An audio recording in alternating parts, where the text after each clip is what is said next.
Well, we got about 20 minutes of shooting light left. We came in there after Misfit, and he showed up tonight.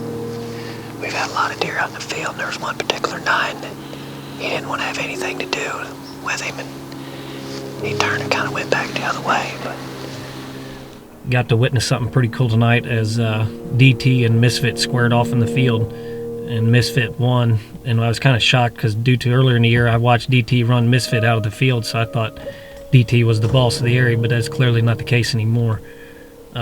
Interesting to see how this story is going to unfold with Misfit, as I've had several encounters with him before rifle season. Never just couldn't get the deal closed with my bow, but I said that if he made it through rifle season, I wasn't going to shoot him and let him go to next year due to the fact I knew that he's a homebody buck on the farm.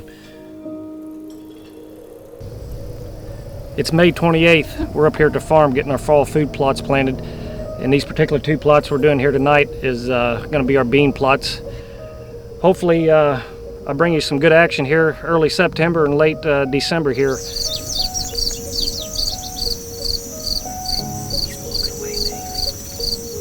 Misfit's going too.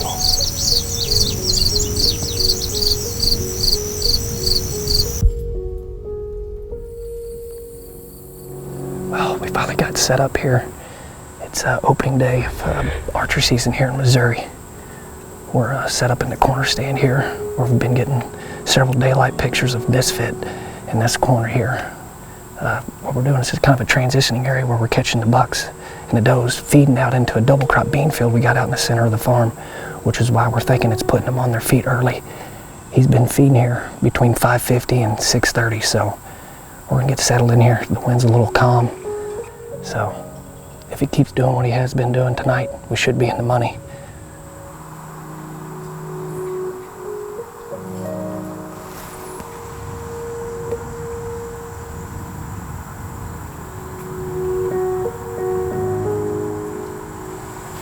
Tyler, there he is. It's him. Give me a rangefinder.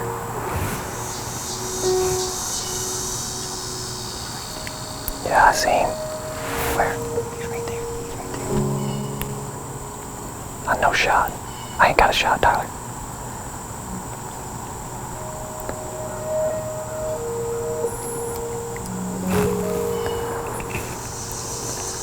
Well, as you can tell, 2018 started where we ended 2017. Another encounter with Misfit. He's living in this sanctuary here. He did exactly what we had thought he was going to do, except he split off the logging road and come out into the bean field with a 46-yard shot, but I couldn't get him stopped. So we're going to come here in the morning, make a minor adjustment, move the stand 10 yards closer to the field to where we can shoot the bean field, to where they're feeding out in that double crop bean field. I couldn't have asked for my 2018 season to start off any better.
We just got set up in the set we moved this afternoon.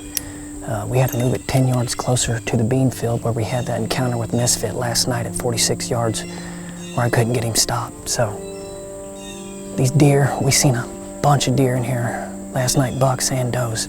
They're definitely destroying these green beans, so we're definitely in the hot seat. Now we just need him to do what he did last night or what he's been doing on the cutting back cameras. It'd be a 15-yard chip shot over shoulder if he does.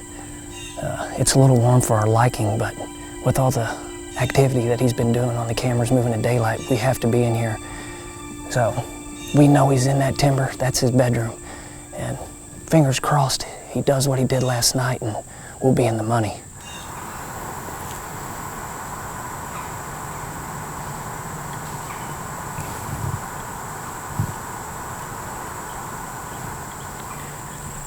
I just saw Misfit down in there where I seen him last night. I think he may have bedded down. I can see some movement down there, but I can't make it out. I just hope he does what he did last night and comes right up in here.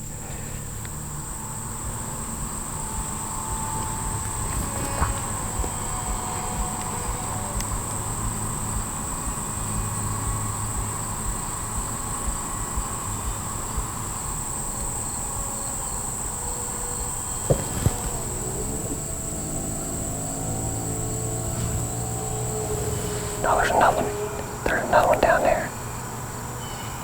Or, no, it ain't Tyler. He's down here. I just seen him. He's right there.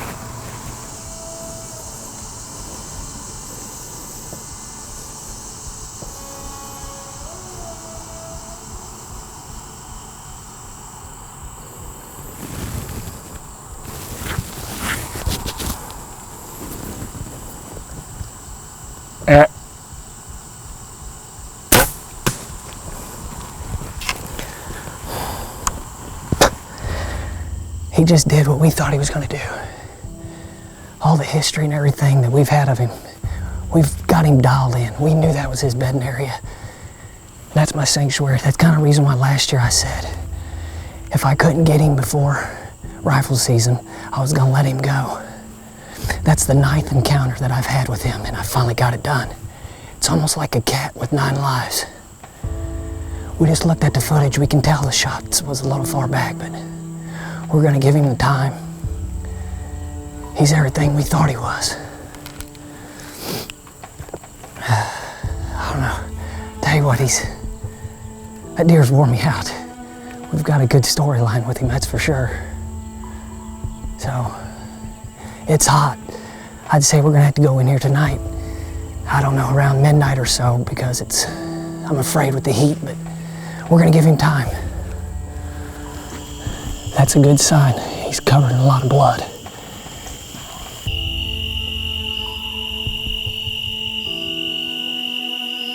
What's that exit look like? Can we slow that down?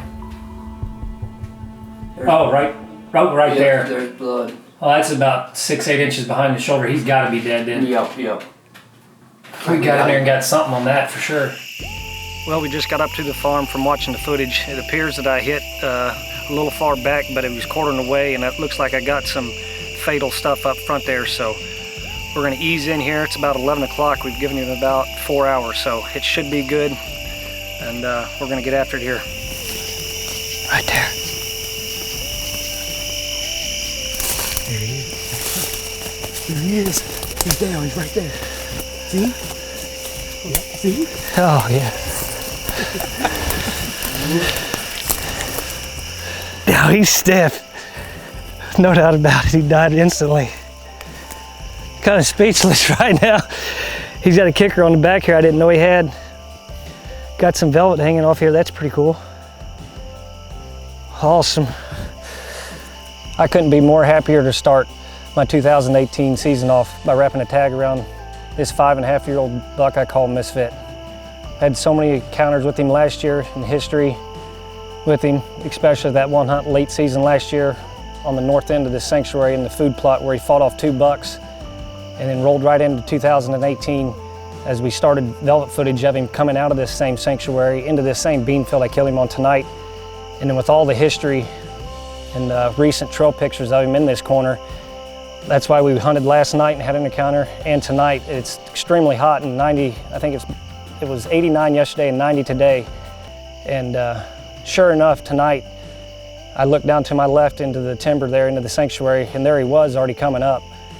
And I lost track of him, and from the north there, 2 does was coming down through the woods there and got down one of us a little bit. And true believer, without the ozonics running tonight, this hunt would have never happened because them does got calmed down, fed out into the bean field, and fed on. And then I looked to my left around 6:50, 7 o'clock, and sure enough, here he is. He's coming down the logging road straight for us and takes the same path as he did last night. And that minor adjustment we did today by moving the stand from where I seen him last night And then tonight, it allowed me to shoot into the field, and he didn't go, I think, 50 yards, and he piled up. Unbelievable deer here. Thanks for tuning in to Midwest Whitetail.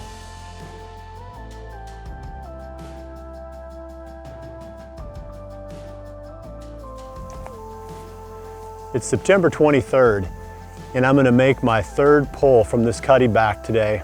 I'm trying to find that buck that I hunted last season all the time that I nicknamed the Lone Oak buck.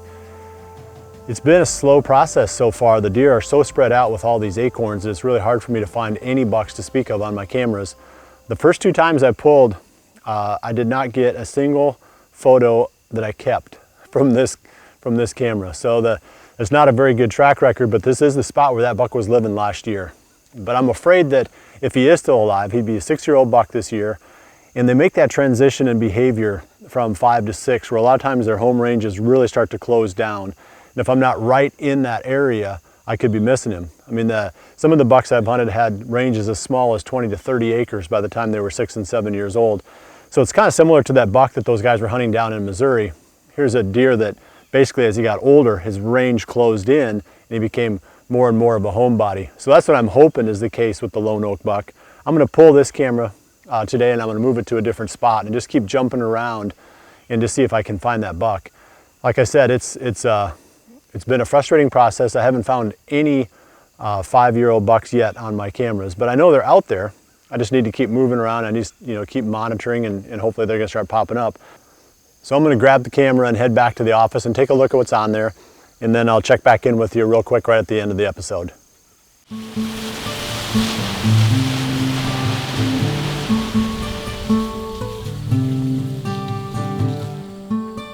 Well, it's the afternoon of Monday, September 17th, and Josh and I are out here on Jared and I's farm checking out some of these food plots after the water has receded. Unfortunately, the water took about 6 days to go down, and so this is, if you guys remember, that brassica plot, the turnips were 12 to 18 inches, looked great, and it's all dead. So we got some autumn quick plot. We're gonna come in. We have 3 different areas to check and to overseed, and we'll cross our fingers that we'll get good enough germination to have something to hunt over. I just quickly passed by the beans, but we'll go take another look at them and see how they're looking. They're still standing pretty nice. I'll check some pods and see if if they're still pretty green or if they're starting to rot or not. But hopefully after all this, we'll end up with some good food out here to hunt over later in the year. So we're gonna get to work. Got a lot of work to do before dark.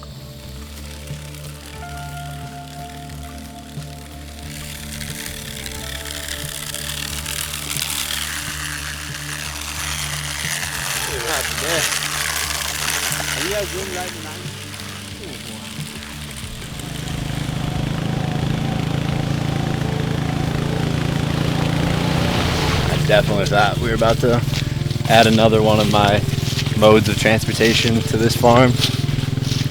Canoe's gone from the flood, as far as we know. Hopefully it's somewhere caught up, but yeah, dude, I thought we were done with the truck. So this is that little food plot that Jared planted in the poor man food plot style to Wild Game Buffet, and this spot took water on before the farm actually flooded, so I figured it hadn't dried out yet, and sure enough, it's a little swampy mosquito breeding area. There's just literally thousands of mosquitoes right here on the surface of the water. But there's a food plot that we targeted it's an area that we targeted for a food plot last year because of some of the activity we saw. We hunted out of this maple tree a few times, had some really good hunts, and we found a buck we called Ray. We didn't talk too much about him last year, but he was a mature buck last year, a nice 10. We found one of his sheds right here. So our intention was to get food here as a possible little kill plot before they go out to the grain fields, but obviously it's not gonna work this year. The water's gonna sit here, I'm sure, for a few more weeks, and then it'll be season. So we're gonna move on to the other plot and get that one seeded down. This is the last plot we did on the farm about 5 or 6 days before the flood hit, and we had done this to autumn quick plot. It was just germinating and the waters came up and took it out. So we're gonna reseed it and see what we can get out of it. Right now we got a few patches of canary grass popping up, but that's about it. So get to work.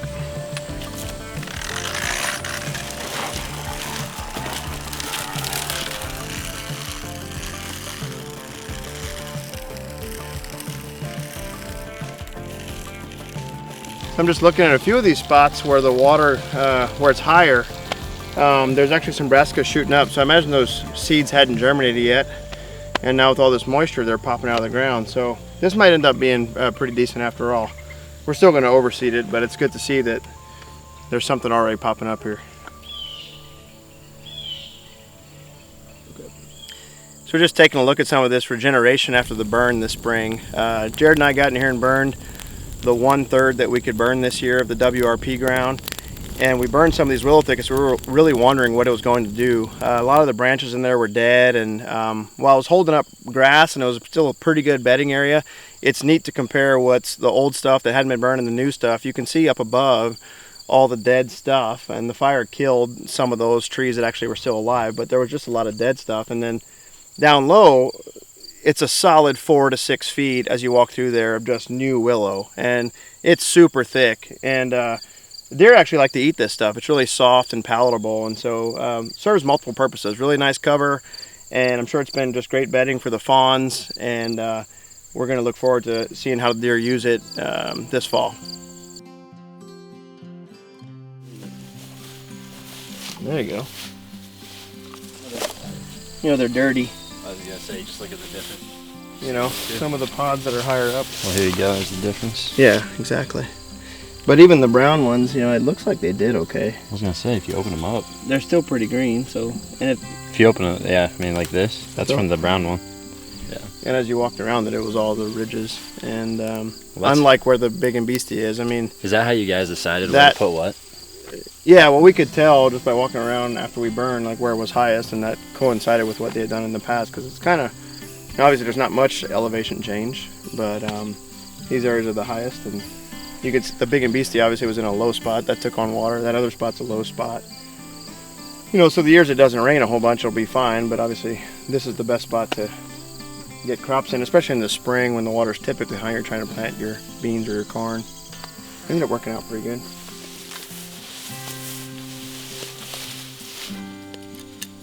Well, we've got the food plots all seeded, and now I'm going to get some cameras out real quick. I've got 6 or 7 bags of corn here.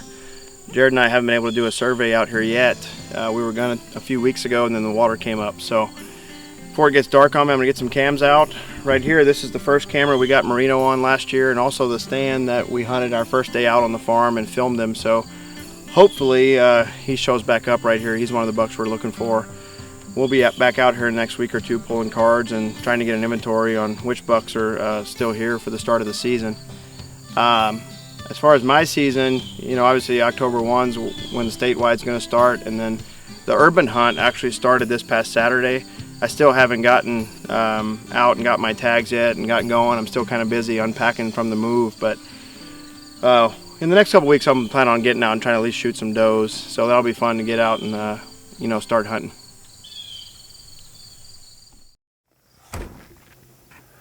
Well, I'm glad I pulled that camera because it was just more of the same, a bunch of does and a couple of small bucks. So I'm going to keep looking for that lone oak buck. If he's still on the farm, it could be that his range is closed way down. I just haven't gotten into it yet. But if he's here, I'll find him. I'll keep bouncing these cameras around, trying new spots, and eventually I'll stumble on him. But either way, I've got a bunch of other cameras out. So I'm going to do a video blog sometime early this coming week and show you the results from the rest of the cameras. I'm going to pull all of those probably tomorrow, at least pull the cards. So keep checking back on the video blogs. Also, that hunt that we showed you from Missouri is just an example of what we're putting up on the Midwest Whitetail regional videos this season. So we're going to have a lot of action on the regionals. If you're on YouTube, you can go to Midwest Whitetail Regional channel and you can find all of them there. Obviously, if you're on the website, you're going to find all the regional shows right here on the homepage. Well, I appreciate you joining me. We'll see you right back here again next week for the next episode of Midwest Whitetail. And remember to always dream big. For tonight and Friday, a band of strong to severe thunderstorms is expected to spread east across the area this afternoon through this evening, along and ahead of a cold front.